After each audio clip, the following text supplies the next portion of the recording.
So what advice do I have for college graduates? Certainly, I'd invite you to apply for a job at Solarcity or Tesla or SpaceX.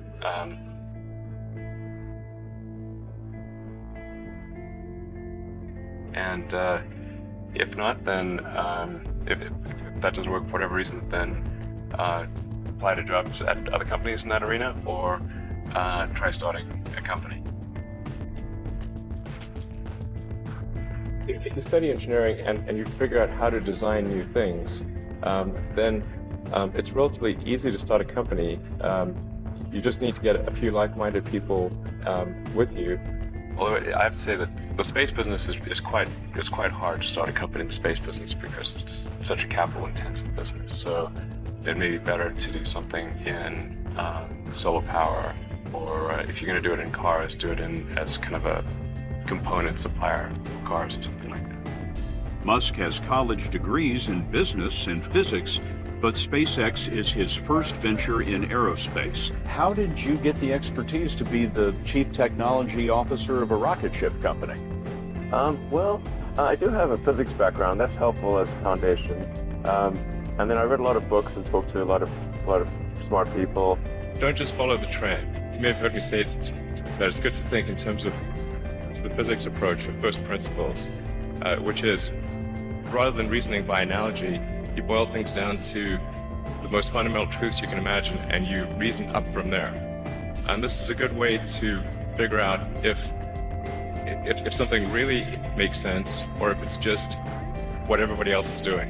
It's hard to think that way. You can't think that way about everything. It takes a lot of effort.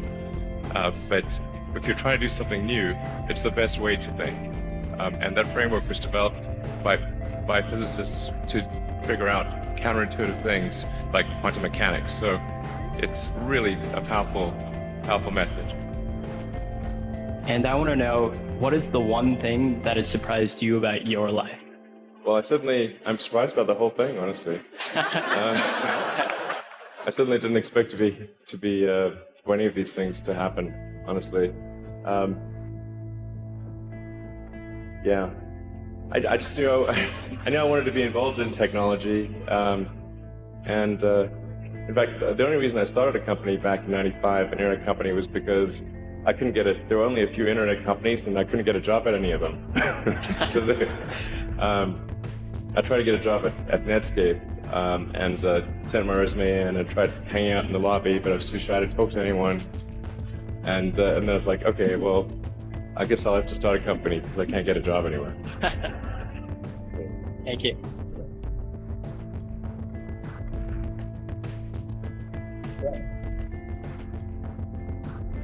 I wouldn't say I'm fearless. In fact, I think I feel fear quite strongly. But if what we're doing is, what I'm doing is, I think, is important enough, then I just override the fear.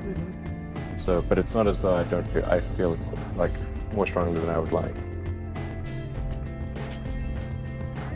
I think also people tend to overweight risk on a personal level. It's one thing if you've got, a mortgage to pay and kids to support, and that if you were to deviate from your job, that, well, how are you going to feed your family and pay the rent? And okay, that's understandable. But let's say you're young and you're just coming out of college or coming out of high school, or whatever. What do you risk?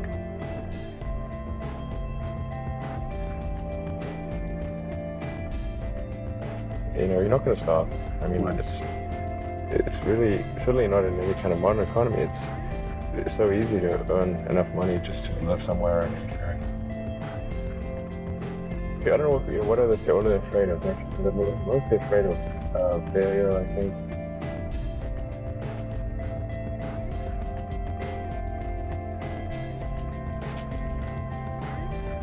People should be less risk averse when there's not much at risk.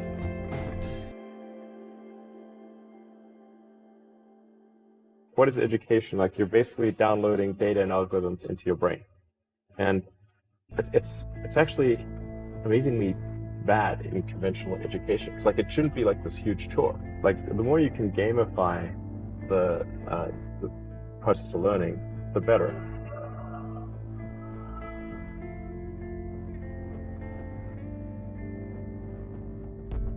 I was at sort of a slight existential crisis because I was trying to figure out what does it all mean? Like, what's the purpose of things? And I came to the conclusion that if we can advance the knowledge of the world, if we can do things that expand the scope and scale of consciousness, then we're better able to ask the right questions and become more enlightened, and that's really the only way forward. What drives you? What is it that when you wake up in the morning, do you see a problem and you want to solve it? The thing that drives me is that I want to be able to think about the future and feel good about that. That we're doing what we can to have the future be as good as possible.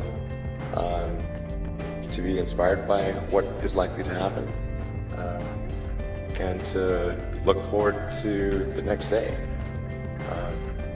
So that's what really drives me is trying to figure out how to make sure that things are great and going to be so, and that's the underlying principle behind Tesla and SpaceX. Is that I think it's pretty important that we accelerate the transition to sustainable generation and consumption of energy. It's inevitable, but it matters if it happens sooner or later.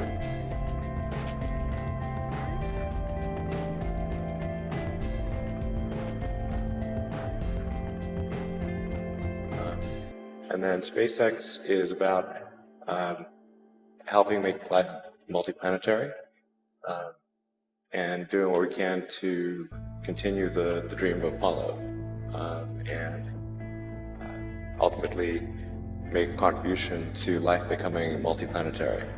Let's talk a little more about that. I think everyone very interested in that when you say making life multiplanetary. Yeah, that's exciting. It is exciting. So what's your vision there? I think, particularly for Americans, like you think about America is a nation of explorers. People came here from other parts of the world that,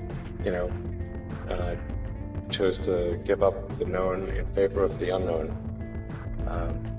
So I think exploration, I think the United States is a distillation of the human spirit of exploration.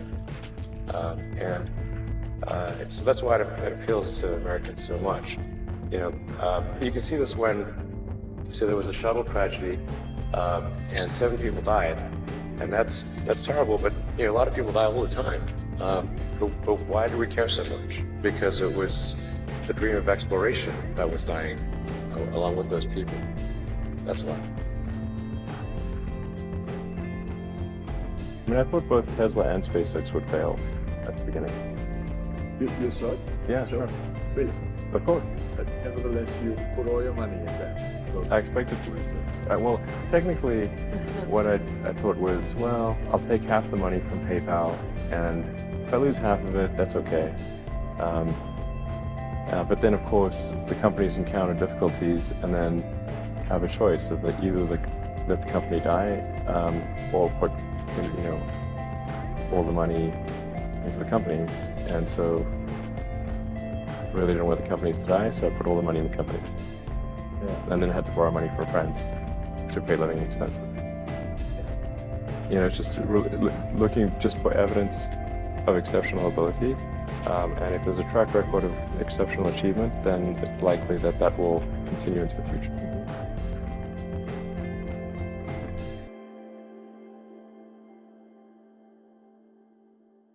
Well, it really depends on the stakes. If the stakes are high, if it's really important, then I will overcome the fear and just do it anyway.